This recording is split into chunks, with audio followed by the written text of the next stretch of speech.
AI. 2025 AI. Lu AI, gue AI, lu semua AI. Bapak lu pakai AI, emak lu dari AI, adek lu korban AI, semua AI. AI adalah kata yang mulai membuat gue jadi kayak terlalu apa ya?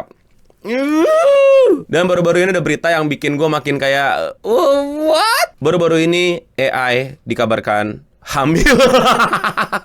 Gue gak tahu mau menceritakannya dengan nada bercanda atau serius, tapi ya baru-baru ini ada AI hamil dan dia diprediksikan akan melahirkan bukan 1, bukan 2, bukan 3, bukan kembar 4, kembar 5, tapi kembar 83.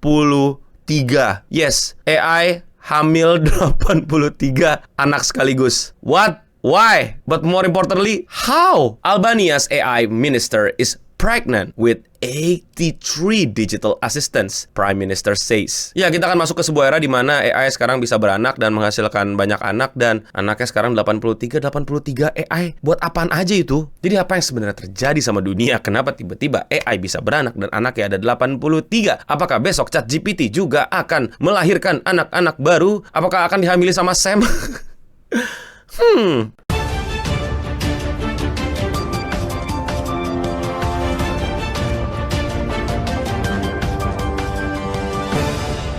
Dialah, the country first AI system that is now a minister in Edi Rama's cabinet, will have 83 children who will become parliament assistant. Albania first non-human minister, made up entirely by artificial intelligence AI, is pregnant with 83 children that become parliamentary assistant according to the country prime minister. Jadi buat yang belum tahu, gue udah bahas di video yang thumbnailnya kayak gini tentang untuk pertama kalinya dunia akan kehadiran seorang menteri ya di kabinet pemerintahan, yaitu lebih tepatnya di Albania. Sorry kalau kepleset salah sebut, tapi intinya adalah negara tersebut adalah negara pertama yang punya resmi menterinya itu seorang AI. Gue udah kritisi banyak di video tersebut kayak ini gimana kerjanya, gimana coba menteri jadi AI, karena menteri AI nggak bisa decision making, dan kalau misalnya decision AI salah, siapa yang kena hukum, siapa yang kena perkara, dan AI mau lu bilang bakal menguasai dunia dan lain-lain, menurut gue masih kejauhan gitu. Lu pada kecepatan nonton Terminator aja gitu, tapi menurut gue AI nggak bisa automated dan semua by program, by design, by human gitu. Lu cabut kabelnya juga AI diem. Nah di situ gue bertanya gitu kayak ini AI tuh kayak siapa kendali di belakangnya? Udah pasti ada program yang desain dia kan untuk ngelakuin sesuatu gitu. Jadi pasti ada tetap manusia yang apa ya masuk ke dalam sini gitu, nggak AI sendirian. Dan tiba-tiba baru-baru ini perdana menterinya yang mengangkat AI jadi menteri ini itu tiba-tiba mengumumkan kalau dia hamil. Emang pakai kutip sih, hamil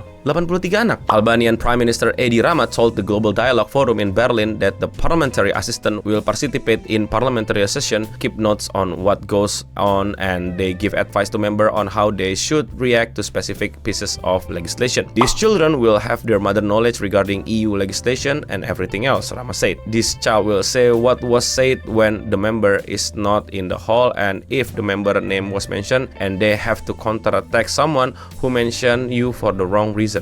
Hah? Gimana? Jadi ini kalau gue nggak salah baca dan gue pahami, ini tuh kayak apa ya? Kayak semacam asisten pengganti orang gitu ya. Jadi kalau misalnya orang itu lagi cabut dan nggak ada dan diminta kayak semacam opini atau apa gitu ya, dia bisa kasih tahu gitu berdasarkan catatan gitu, berdasarkan apa yang udah dia omongin gitu. Atau dia yang malah mencatatkan gitu kalau misalnya si anggota-anggota ini tuh nggak datang untuk dikasih tahu kemarin tuh rapatnya tentang ini gitu. Tapi kenapa jumlahnya sampai 83? Apakah emang untuk 83 anggota atau gimana? Dan kenapa mesti hal-hal yang berbeda? Kenapa nggak jadi satu AI aja? Dialah also addressed the summit in Berlin saying that she hoped the world can learn that an artificial intelligence when rooted in democracy value and cultural identity can strengthen, not weaken human leadership. She said that she and her children will not be replacing civil servants, but they will amplify their capacity to serve by helping them make decision with data and to do repetitive tasks for them. In a way gue setuju bahwa ini yang gue pribadi juga lakuin sama AI gitu, dan mungkin lo pada apa masih nggak paham gitu. Ini contoh buat sharing aja ya. Waktu kemarin tuh ada yang bilang kayak, bang, gua ngerjain skripsi pakai AI gitu. Apa bedanya sama lu gitu? Bedanya gua dulu nggak ada AI.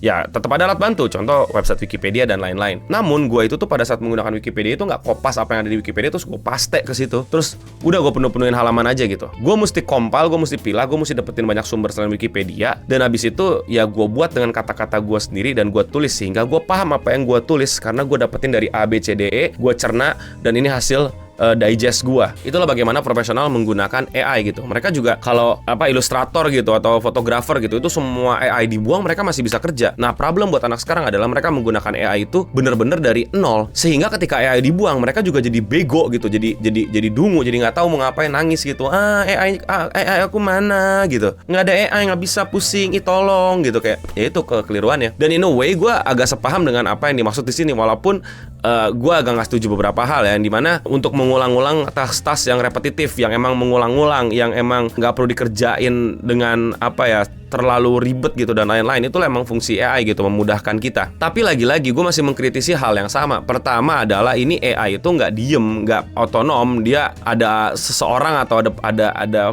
prom lah, so-called prom, yang mendesain dia untuk ngapain, untuk ngomong apa, untuk berbicara seperti apa, untuk mengerjakan tugas seperti apa, dengan jawaban-jawabannya seperti apa. Dia tidak pasif. Tidak pasifnya bukan karena dia aktif, tapi lebih kepada ada manusia yang aktif memberikan data-data ke AI tersebut. Yang kedua, ini tuh gimmick-gimmickan gitu loh, kayak gue nggak melihat ini sebagai sebuah, correct me if I'm wrong, gue sangat-sangat pengen banget dikritisi gitu, bahwa kelihatan gimmicknya aja gitu, kayak hamil, kan gimmick gitu kan. AI mana bisa hamil, keluar 83, kenapa mesti 83? Kenapa nggak chat GPT aja gitu, satu orang gitu, tapi tiap orang punya chat room yang berbeda gitu. Jadi gue khawatir apa yang digunakan di sini dan dipertunjukkan di sini kepada dunia itu bukan benar-benar penggunaan AI yang seharusnya dan sesungguhnya dimanfaatkan dengan sebaik-baiknya sama pemerintahan dan digunakan sebijak-bijaknya untuk kepentingan masyarakat luas, sehingga menjadi benefit untuk satu kenegaraan. Melainkan hanya gimmick-gimmick untuk masuk headline, untuk menjadi sebuah buzzword atau menjadi sebuah obrolan sehingga ada yang bisa diomongin dari sesuatu itu. Seakan-akan menunjukkan kalau keputusan-keputusan pemerintahan sangat-sangat progresif, sangat-sangat mengikuti zaman,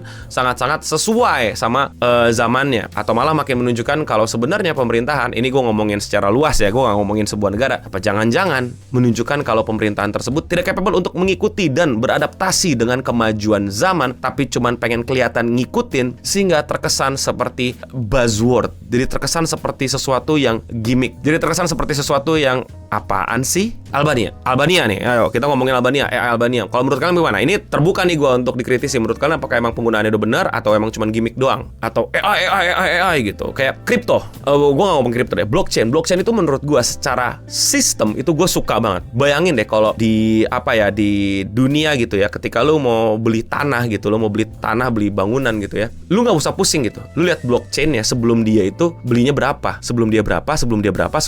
Jadi kelihatan gitu datanya, tanggalnya, siapanya. Jadi nggak ada pemalsuan data atau perkira-kiraan harga yang membingungkan gitu. Atau bahkan nggak bisa ada orang berusaha untuk memanipulasi itu, karena blockchain, kalau kalian paham blockchain, blok itu kan banyak blok chain gitu, nggak bisa satu salah, itu akan disapprove sama semua blok yang lain, jadi lu nggak bisa manipulasi. Bayangin kalau punya blockchain se-open itu dalam sistem bermasyarakat dan berekonomi dan bisa ke-apply seperti itu, kan menarik banget gitu. Tapi ends up jadi kayak NFT yang wow atau Web3 yang wow, atau token-token yang wow. So, gue adalah orang yang menggunakan AI. Gue juga percaya akan perkembangan AI dan kemajuan AI. Tapi gue juga bukan orang yang langsung tutup mata dan AI gitu tanpa mengkritisi hal tersebut. Begitu juga dengan blockchain, kripto, dan lain-lainnya, dengan berbagai macam perkembangan teknologi Web3 dan lain-lain. I really open to the progress, but I will not be silenced for the thing that I think kayak doesn't make sense. Tapi kalau menurut kalian bagaimana? Apakah kalian pengen banget nungguin OpenAI Sora 2 beranak punya 37.000 anak sosial media lain, khusus Brainrot A, Brainrot 67, atau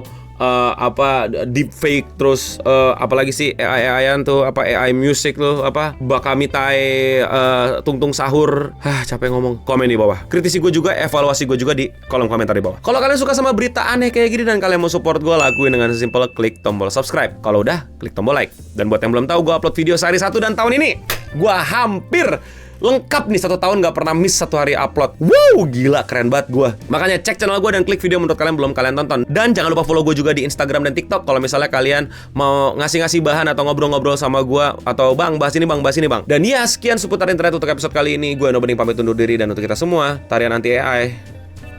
Coba lu promnya gimana? Nah, lu prom tuh. Purple! Stay clean and sound.